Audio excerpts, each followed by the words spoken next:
El cuerpo del padre Eustaquio Ramírez fue encontrado en la madrugada del 14 de octubre de 2004 dentro de la iglesia de San Miguel del Monte. Estaba de rodillas frente al altar mayor, con las manos juntas y la cabeza inclinada, como si hubiese quedado suspendido en medio de una oración interrumpida. La puerta principal estaba cerrada desde dentro y no había señales de entrada forzada. Lo que más llamó la atención de quienes lo encontraron no fue la posición del cuerpo, sino las marcas profundas que cubrían su espalda, lesiones alargadas y repetitivas que no parecían corresponder a una caída ni a un ataque convencional. El informe oficial habló de un paro cardíaco provocado por estrés extremo. Sin embargo, en el primer borrador de la autopsia se registró una observación que más tarde sería eliminada.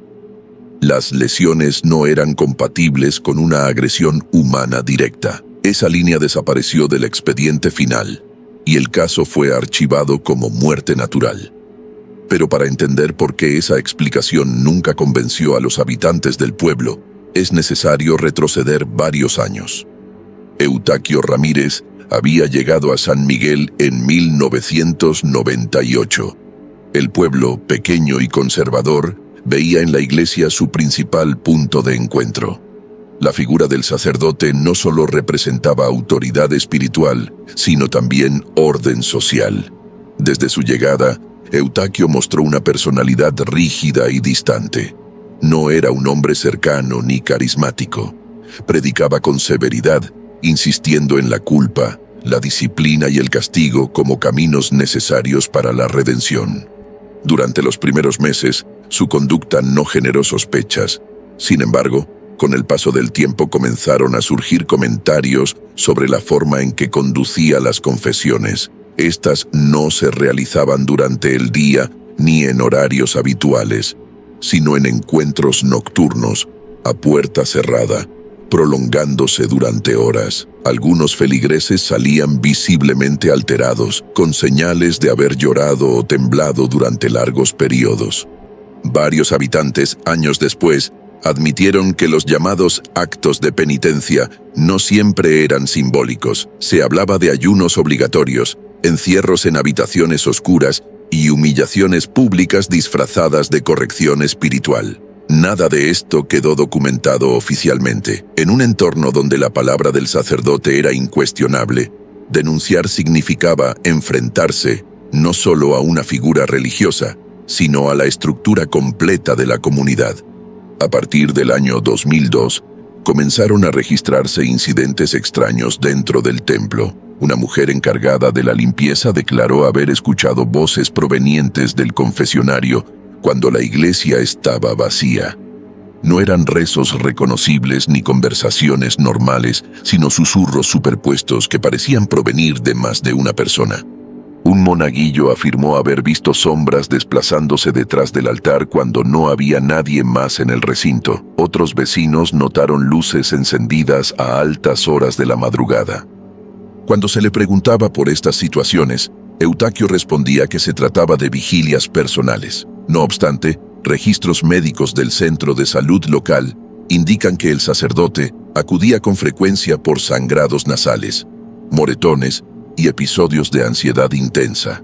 Las lesiones en sus brazos y espalda sugerían forcejeos o impactos repetidos, aunque él insistía en que eran actos de penitencia voluntaria.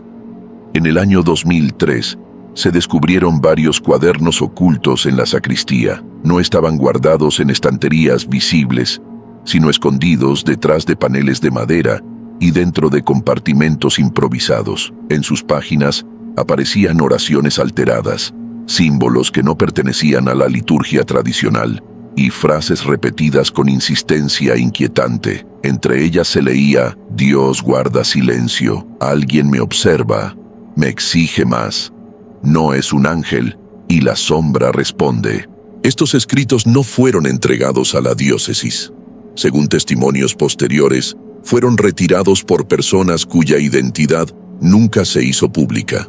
Sin embargo, algunos fragmentos circularon entre los habitantes del pueblo, alimentando la sospecha de que el sacerdote mantenía una relación con algo que iba más allá de su fe formal. La noche del 14 de octubre marcó el punto final. Durante la misa vespertina, varios asistentes notaron que Eustaquio parecía alterado. Sudaba en exceso, repetía frases y miraba con insistencia hacia el altar mayor. Finalizó la ceremonia antes de lo habitual y pidió que nadie permaneciera en el templo. A partir de las 11 de la noche, comenzaron a escucharse ruidos desde las viviendas cercanas. Golpes contra superficies de madera, arrastres pesados y, según una vecina, una segunda voz que no coincidía con el timbre del sacerdote. Esa voz, describió, era más grave y pausada, como si respondiera a las súplicas que se oían entre los gritos. Nadie intervino. En un pueblo donde el miedo y el respeto se mezclaban, cruzar la puerta de la iglesia en plena madrugada no era una opción considerada prudente. Al amanecer, la escena ya era irreversible. El cuerpo fue hallado en la posición descrita, con el rostro marcado por una expresión de terror que varios testigos no pudieron olvidar. Las marcas en su espalda eran profundas, paralelas y repetitivas, como si hubiesen sido infligidas durante un periodo prolongado. Tras la muerte del sacerdote, la iglesia fue clausurada temporalmente. Con el tiempo, ese cierre se volvió permanente. Los archivos parroquiales desaparecieron y el caso dejó de mencionarse en reuniones oficiales.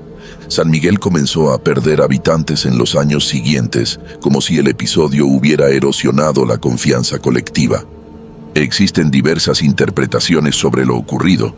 Algunos sostienen que fue el resultado extremo de una mente perturbada y de prácticas de autocastigo llevadas al límite.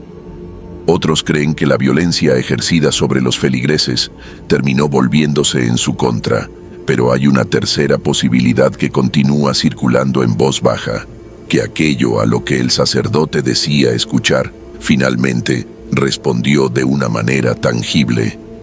Hasta el día de hoy, la iglesia permanece cerrada. Hay quienes aseguran que en ciertas madrugadas se escuchan rezos provenientes del interior. Otros afirman haber percibido pasos frente al altar, aunque las puertas estén selladas. No existe evidencia verificable de estos fenómenos, pero el recuerdo persiste. El expediente oficial concluye con la palabra cerrado. Sin embargo, en la memoria de San Miguel del Monte, el caso nunca fue resuelto del todo. Y quizá la pregunta más inquietante no sea qué castigó al padre Eustaquio Ramírez, sino a quién creyó estar obedeciendo durante todo ese tiempo. Archivo cerrado.